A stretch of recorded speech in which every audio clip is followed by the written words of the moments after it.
Continuamos en nuestra lectura ahora en el día 52. Vea qué bien vamos. Así es que no desmayezca, no pierda la motivación, sigue adelante, aunque tal vez se haya quedado un poquito ahí rezagado. Vamos adelante y cuando llegue a este día, renueve sus fuerzas, renueve su interés. Vea que esto es para formar carácter y formar disciplina. Así es que seguimos adelante con nuestra lectura cronológica de la Biblia. Y se nos presenta en Números 21 algo muy interesante, que lo vamos a identificar como la serpiente de cobre o la serpiente de bronce, dependiendo de la versión de la Biblia que usted esté leyendo. Ok, ¿qué es este tema de la serpiente y por qué es muy interesante? Porque después, cuando lleguemos al Nuevo Testamento, nos vamos a acordar de esto, porque Jesús utilizó este pasaje de la historia de Israel para hacer una comparación con su propia ida a la cruz. Pero eso lo veremos a detalle cuando lleguemos al Evangelio de Juan.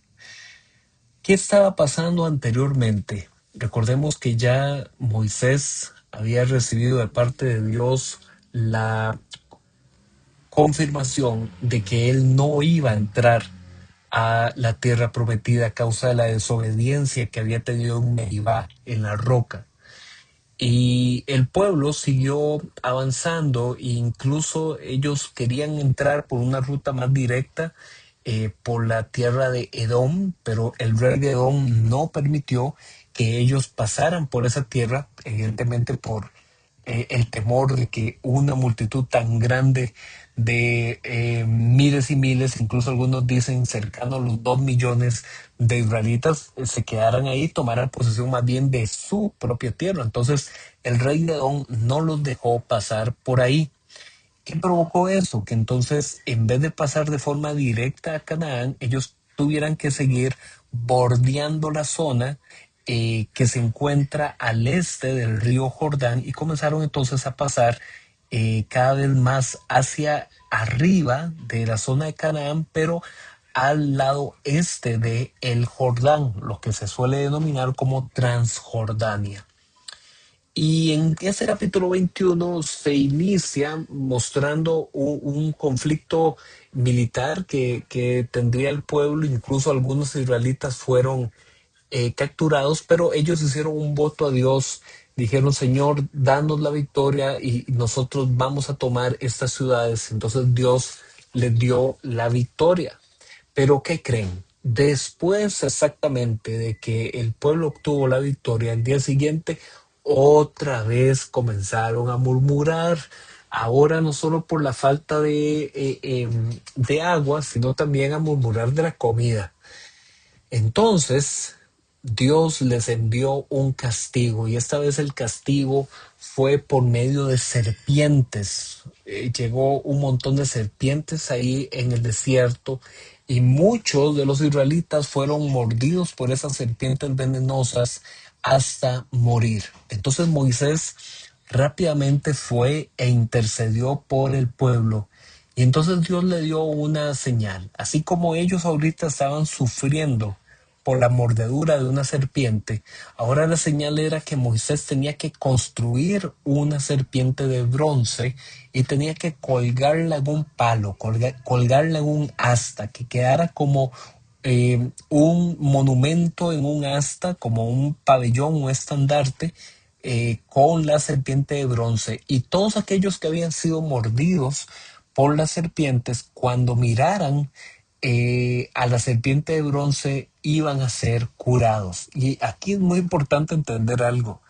No es que la serpiente era milagrosa, sino que el texto deja muy claro que quien los sanaba era Dios.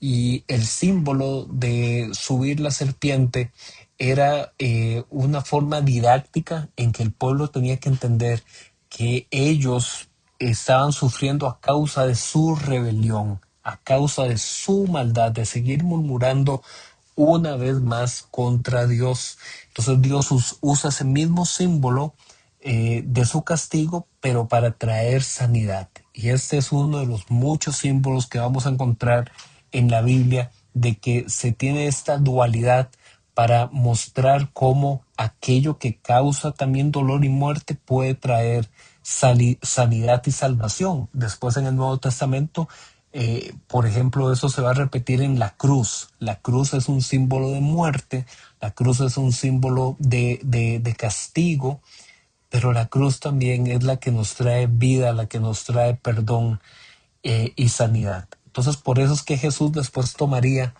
este elemento en el Evangelio de Juan y le diría a Nicodemo, Nicodemo, así como Moisés levantó a la serpiente, igualmente yo tengo que ser levantado para que todo aquel que crea en mí tenga también salvación. Eh, Después de este evento de la serpiente de bronce que trae sanidad, se presenta una serie de estaciones de viaje o relatos de viaje del pueblo hasta que llegaron a la tierra de los amorreos. Eso quedaba más hacia el centro, buscando el norte de Canaán. Por eso Moisés envió a pedir permiso para pasar por medio de esa tierra y continuar su camino hacia Canaán, pero los amorreos salieron con su ejército a enfrentar a los israelitas. Ya la fama de que este pueblo venía y que quería pasar por las tierras y conquistarlas como que estaba aumentando, y ellos vencieron, los israelitas vencieron y tomaron posesión de la tierra de los amorreos que está al este del río Jordán. En Números capítulo 22, el pueblo israelita se movilizó hasta llegar a la llanura del Moab, es decir, todavía más arriba de la tierra de Canaán, pero al este del Jordán. Ahí entonces Balac, el rey de Moab, sintió temor de que también ellos iban a ser derrotados al igual que los amorreos. Y por este motivo entonces él buscó un profeta, que por profeta entiéndase no que fuera un profeta de Dios, sino que era uno que se presentaba como un clarividente, alguien que tenía una habilidad espiritual y que podía ser contratado para maldecir a otros. Y realmente sus maldiciones, según la fama que había sobre él, eran efectivas. Y entonces Balac, rey de Moab, contrata a Balán para que pueda venir a maldecir al pueblo de Israel. Eh, Balán era un adivino, era un pagano que lanzaba conjuros, lanzaba maldiciones a quien se lo pagara. Por eso los principales líderes moabitas fueron a buscarlo para que fuera ante los israelitas y los maldijera.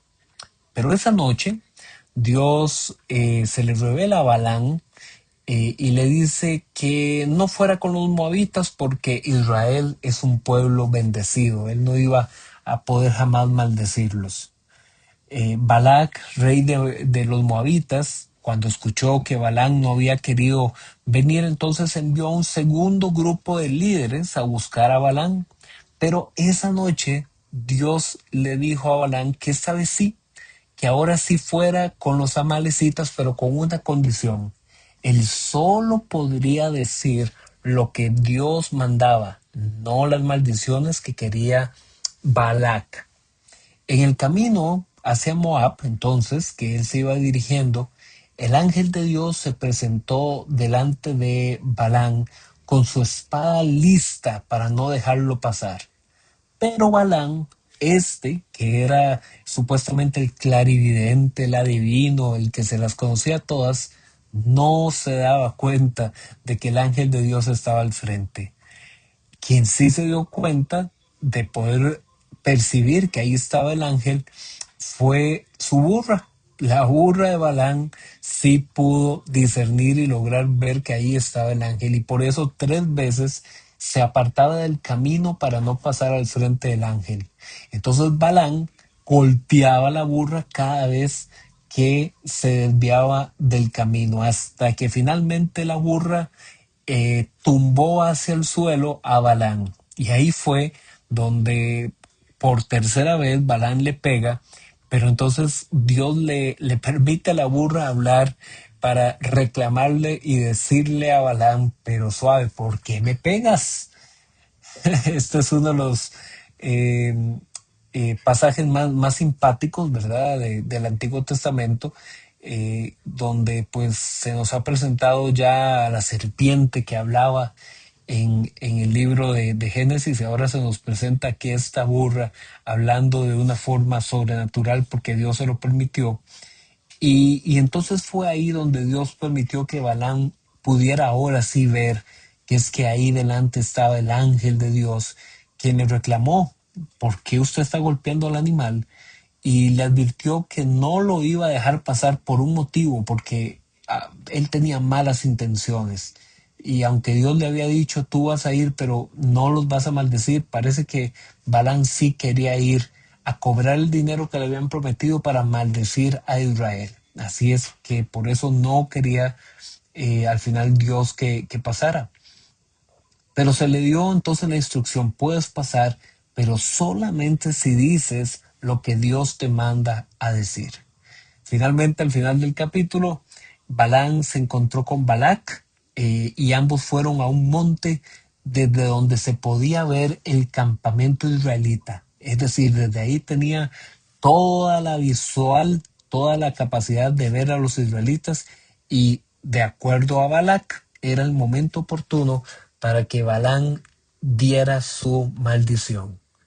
Pero bueno, mañana vamos a ver qué pasó. ¿Se habrá dado o no se habrá dado? Eso lo veremos mañana. Siga usted con su lectura. Nos vemos.